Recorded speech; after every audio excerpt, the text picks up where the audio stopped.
প্ৰিয় শিক্ষাৰ্থীসকল আমি আজি লেসন 4 কবিতা মাই ল্যান্ড আলোচনা কৰিবলৈ আগবাঢ়িছোঁ। প্ৰথমে look at the picture and টেল ইউৰ ফ্ৰেণ্ড হোৱাট ইউ কেন সি যে তলত দিয়া চিত্ৰখন তোমালোকে লক্ষ্য কৰা আৰু সমনীয়াৰ লগত চিত্ৰখনৰ বিষয়ে আলোচনা কৰা। Tell your friend how you feel when you see the Indian national flag flying high in the sky আৰু লগৰ সমনীয়াৰ লগত এই বিষয়ে আলোচনা কৰা যেতিয়া আমাৰ ভাৰতবৰ্ষৰ ৰাষ্ট্ৰীয় পতাকাখন আকাশত উৰি থকা দেখা পোৱা তেতিয়া তোমালোকৰ মনত কেনেকুৱা ধৰণৰ অনুভৱ হয়। নিশ্চয় তোমালোকে স্বাধীনতা আন্দোলনৰ সময়ৰ কথাখিনি পঢ়িছা আৰু আমি যিহেতু 15 আগষ্ট 26 জানুৱাৰী এই দিনবোৰ উদযাপন কৰোঁ নহয় জানো আৰু এই দিনবোৰতে আমাৰ জাতীয় পতাকাখনক আমি উত্তোলন কৰোঁ আৰু সেই পতাকাখন আমি য'তেই দেখোঁ দেশৰ যি প্ৰান্ততে নেদেখোঁ দেখাৰ লগে লগে আমাৰ মনত এক বিশেষ অনুভৱৰ জোৱাৰ উঠে হয়নে। গতিকে আমি নিজৰ দেশভূমিৰ লগত জড়িত এটা কবিতা ইয়াতে পঢ়িবলৈ পাম যিটো কবিতাৰ নাম হৈছে মাই ল্যান্ড আৰু এই কবিতাটো ৰচনা কৰিছে এগৰাকী আয়াৰলেণ্ডৰ আইৰিছ পয়েট যাৰ নাম হৈছে থমাছ অছবৰ্ণ ডেভিছ। প্ৰথমে আমি কবিজনৰ বিষয়ে আলোচনা কৰোঁ।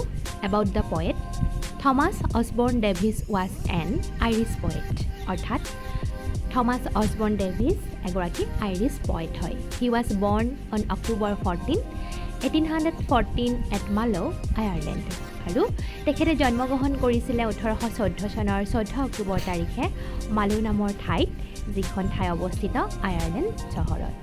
হি wrote a nation once again the battle of Fontenoy etcetera আৰু তেখেতে বিভিন্ন ৰচনাৰাজিৰ লগত দুখন ইয়াতে উল্লেখযোগ্য ৰচনাৰাজিৰ বিষয়ে উল্লেখ কৰিছে।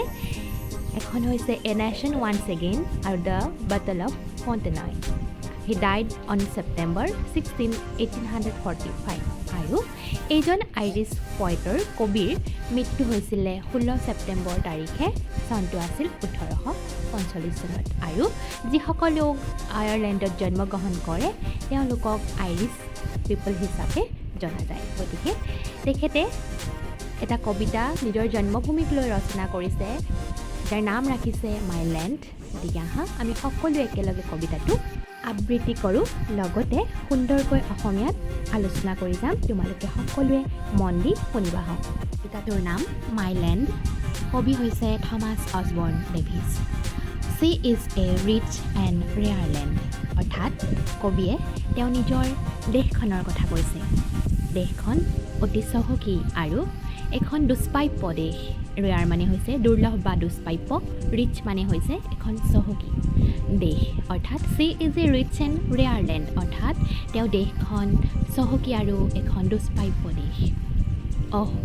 C is fresh and fair land আৰু তেওঁ নিজৰ দেশখনক ফ্ৰেছ অৰ্থাৎ সজীৱ, প্ৰাকৃতিকভাৱে হওক ভৌগোলিকভাৱে হওক খুব সজীৱ হৈ থাকে আৰু ফেয়াৰ লেণ্ড অৰ্থাৎ ধুনীয়া এখন দেশ।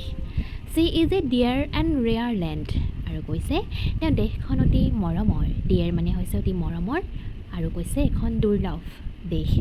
দিছ নেটিভ লেণ্ড অফ মাইন আৰু এইখন দেশেই হৈছে তেওঁ আটাইতকৈ প্ৰিয় জন্মভূমি ঠাই।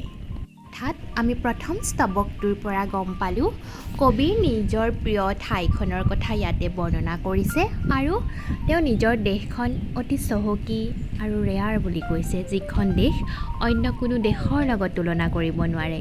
তাৰ প্ৰকৃতিৰ পৰিৱেশ অতি সজীৱ, এখন ধুনীয়া আৰু অতি মৰমৰ তেওঁৰ জন্মভূমি দেশখন। নেক্সট পেৰাগ্ৰাফটো আমি চাওঁ। No man than hearts are braver, her women's hearts never waver। কৈছে no man than hearts are braver অৰ্থাৎ তেওঁ দেশখনৰ প্ৰত্যেকজন মানুহ খুব বেছি সাহসী, যি সাহস অন্য কোনো মানুহৰ নাই বুলি তেওঁ উল্লেখ কৰিছে। her women's hearts never waver আৰু তেওঁ দেশৰ মহিলাসকলো খুব সাহসী উদ্যমী। সন্মুখত দেখা বিপদ দেখি কেতিয়াও তেওঁ দেশৰ নাৰীসকলৰ বুকু নকপে অৰ্থাৎ হাৰ ওমেন্স হাৰ্টছ নেভাৰ ৱেভাৰ কেতিয়াও তেওঁলোক সমস্যা দেখি পিছ হুৱকি নাহে, তেওঁলোক বিদ্ৰোহী একোগৰাকী মহিলা। I would freely die to save her and think my lord divine আৰু কবিয়ে নিজেও কৈছে যে মোৰ নিজৰ দেশৰ কাৰণে তেওঁ নিজৰ জীৱন দান দিব পাৰিব। মৃত্যুকো আওকাণ কৰি তেওঁ দেশৰ সমস্যা সমাধান কৰিব দেশৰ কাৰণে প্ৰাণ আহুতি দিবলৈও তেওঁ ভয় নকৰে আৰু যি মৃত্যু তেওঁ দেশৰ কাৰণে যদি হয় সেই মৃত্যুক তেওঁ স্বৰ্গীয় সুখ হিচাপে মানি ল'ব and think my lord divine অৰ্থাৎ স্বৰ্গৰ এক সুখ হিচাপে তেওঁ সেই মৃত্যুক আঁকোৱালি ল'ব। অৰ্থাৎ আমি মাইলেণ্ড কবিতাটোৰ যোগেদি কবিৰ দেশপ্ৰেমমূলক মনোভাৱ সম্পৰ্কে জানিলোঁ। তেওঁ দেশখন যে একক অনন্য আন কোনো দেশৰ লগত তুলনা কৰিব নোৱাৰে এখন দুষ্প্ৰাপ্য দেশ চহকী দেশ আৰু আটাইতকৈ ধুনীয়া দেশ বুলি তেওঁ বৰ্ণনা কৰিছে। তাৰোপৰি তেওঁ নিজৰ দেশৰ প্ৰতিগৰাকী পুৰুষ মহিলা সাহসী বিদ্ৰোহী হিচাপে মন্তব্য কৰিছে। তেওঁলোকৰ পুৰুষসকলৰ সমানে মহিলাসকলো সমানেই আগৰণুৱা কাৰো ভয়ত বুকু নকপে কোনো সমস্যা দেখি পিছ হুৱকি নাহে আৰু কবিয়ে নিজেও দেশৰ কাৰণে যি মৃত্যু সেই মৃত্যুক স্বৰ্গীয় অনুভূতি হিচাপে মানি লৈছে। হাঁহি হাঁহি দেশৰ কাৰণে তেওঁ নিজৰ জীৱন দান দিবলৈও তেওঁ সাজু হৈ আছে। এয়াই হৈছে মাইলেণ্ড কবিতাটোৰ এক চমু বিৱৰণ। গতিকে তোমালোকে সকলোৱে কবিতাটো পঢ়িবা আৰু নিজৰ দেশখনৰ প্ৰতি যি ভাল পোৱা সেই ভাল পোৱা সদায় অটুট ৰাখিবা। নিজৰ দেশখনক ভাল পোৱাৰ মানে নিজৰ মাতৃক ভাল পোৱা। আমি কবিতাটোৰ লগত জড়িত প্ৰশ্ন উত্তৰসমূহ আলোচনা কৰিম। তেতিয়ালৈকে তোমালোক সকলো ভালে থাকা, অধ্যয়ন কৰি থাকা। পুনৰ লগ পাম। ধন্যবাদ।